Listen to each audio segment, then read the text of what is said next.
Once upon a time, in an old kingdom surrounded by tall mountains, there lived a blacksmith named Jian.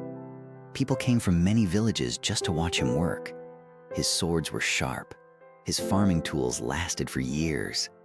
Even soldiers from the king's army came to buy from him. But Jian had one problem. He was full of pride. At first, he was not like that. In his younger days, he was quiet and kind. He learned blacksmith work from his father and spent many years practicing. But after people started praising him every day, something changed inside him. He began to believe he was better than everyone else. If another blacksmith spoke, Jian laughed.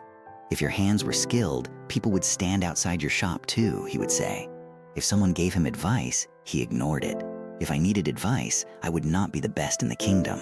People still bought from him because his work was good. But slowly, fewer people liked him. Only 2 people stayed close to Jian. One was his young helper, Lin. The other was an old farmer named Bo.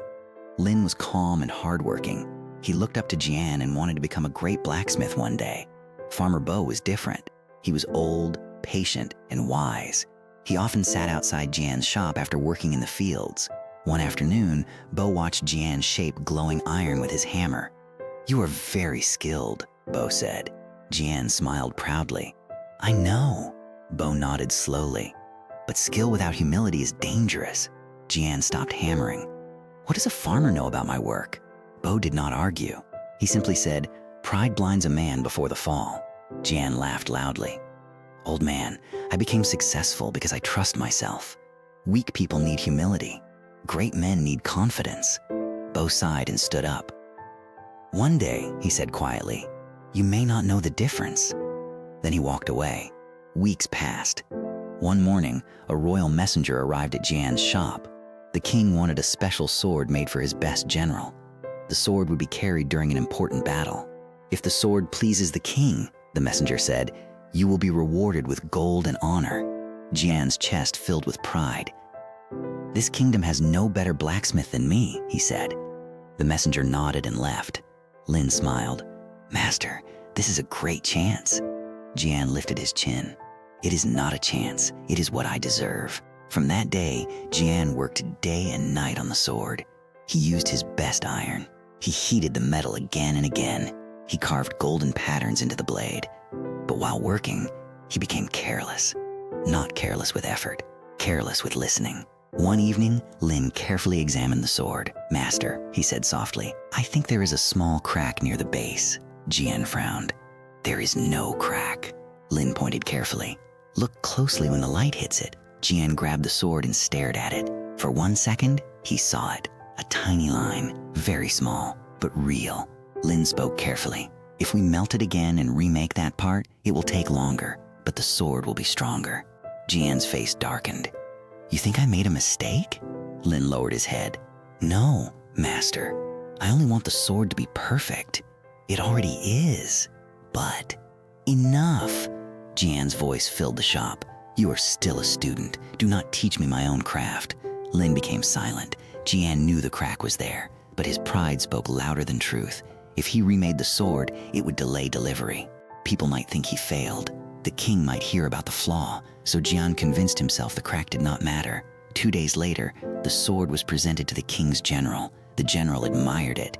"It is beautiful," he said. Jian smiled proudly before the crowd. People clapped for him. Jian looked around with satisfaction. Even Farmer Bo stood at the back of the crowd, silent and watching. For a moment, Jian felt like the greatest man in the kingdom. Then came the battle. Days later, news returned to the village. The general had faced an enemy commander in combat. During the fight, the royal sword snapped in half. The general survived, but barely. The king was furious. Soldiers came for Jian at sunrise. The whole village watched as he was taken to the palace. Jian's legs felt weak. Inside the royal hall, the broken sword lay on the floor. The king's face was cold. "You shamed this kingdom." Jian fell to his knees. "My king, I." The king raised a hand.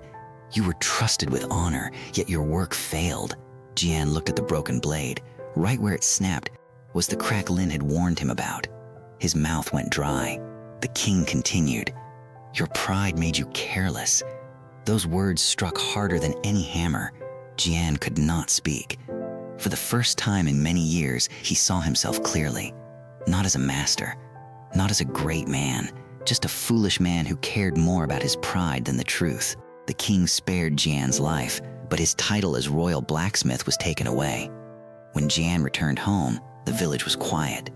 People no longer crowded outside his shop. Some whispered as he passed. Lin was packing his things. "You are leaving?" Jian asked quietly. Lin nodded. "I respected you, master, but you stopped listening to others." Jian looked down. "You were right about the crack." Lin said nothing. Jian swallowed hard. "I should have listened." Lin's face softened slightly, but he still left. Days turned into months. Jian worked alone in silence. No loud bragging, no mocking others, no proud speeches, just the sound of hammer against iron. Sometimes Farmer Bo visited and sat outside the shop again. One evening, Bo spoke. "How is your heart these days?" Jian gave a small smile. "Smaller than before." Bo chuckled softly. "That is not always bad." Jian placed a finished farming tool on the table. "I used to think being respected made me greater than others." Bo nodded. "And now?" Jian stared at the fire. "Now I think a man becomes dangerous the moment he believes he cannot be wrong." The old farmer smiled. At last, Jian understood. Years later, people still said Jian was skilled. But something else had changed too. He listened more than he spoke. He checked his work carefully. And whenever young blacksmiths asked him for advice, he always told them the same thing. The hottest fire does not destroy iron. He would pause before continuing. Pride does.